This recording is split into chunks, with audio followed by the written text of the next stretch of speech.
頑張ってください。はい、ありがとうございます。What's up, everybody? It's Yeong here with another update on the upcoming Kojima game. The following information comes from Nordic Games 2016, where Kojima participated in a backstage panel of sorts in which he shared a bunch of new information. An abridged transcription of it can be found on Eurogamer's website, and footage of the interview can be found on Game Reactor's YouTube channel.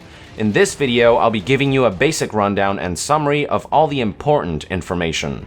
There is a lot to talk about, so without further ado, let's dive right into it. One of the first topics that was touched upon is what Kojima meant by his intention to make a big title.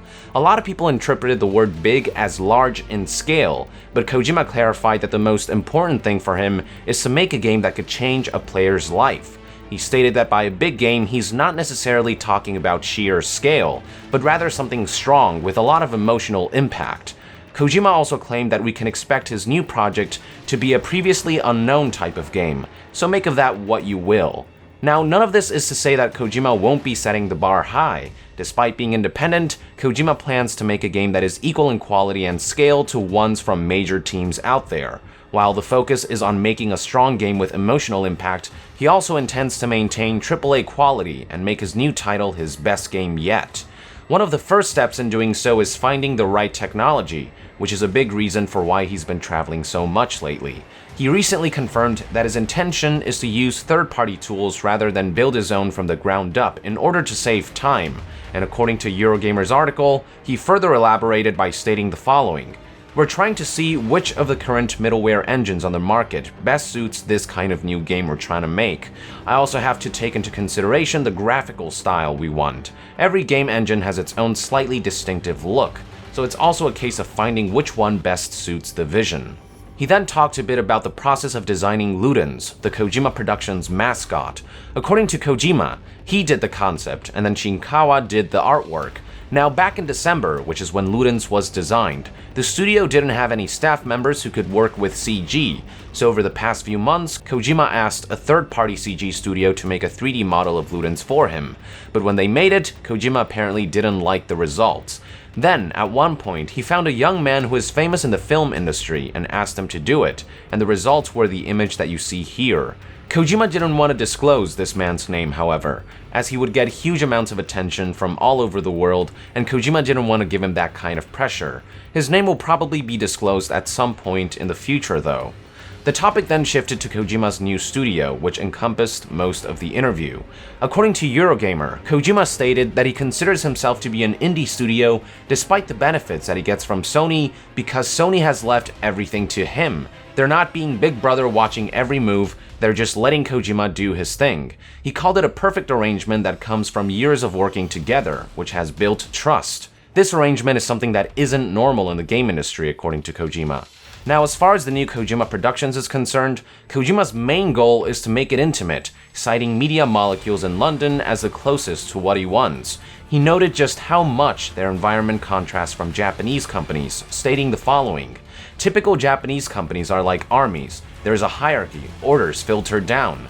Media Molecule is nothing like that. There are lots of women working there, for one thing.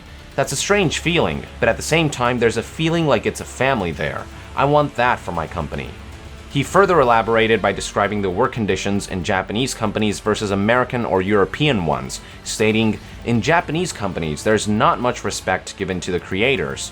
American and European companies try to draw out the best of their people and make them a success, and through that, make the game a success. In Japan, it's all about how much money a game is going to make and all those kinds of calculations. Executives seem less interested in the contents of the game. That hurts the art. Kojima Productions is not going to be the kind of Japanese company that people give their lives to. I have no plans for keeping people working for me for 20 years from now. Talented people should be able to go out into the world, to create things under their names. I hope to facilitate that." To ensure this level of intimate and supportive work environment, Kojima is planning to keep his team small, with a limit of around 100 people.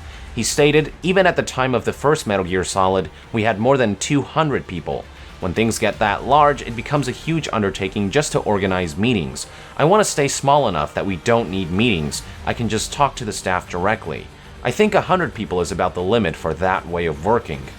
Another reason for keeping his studio small has to do with Kojima wanting to give his employees the full picture of how games are made.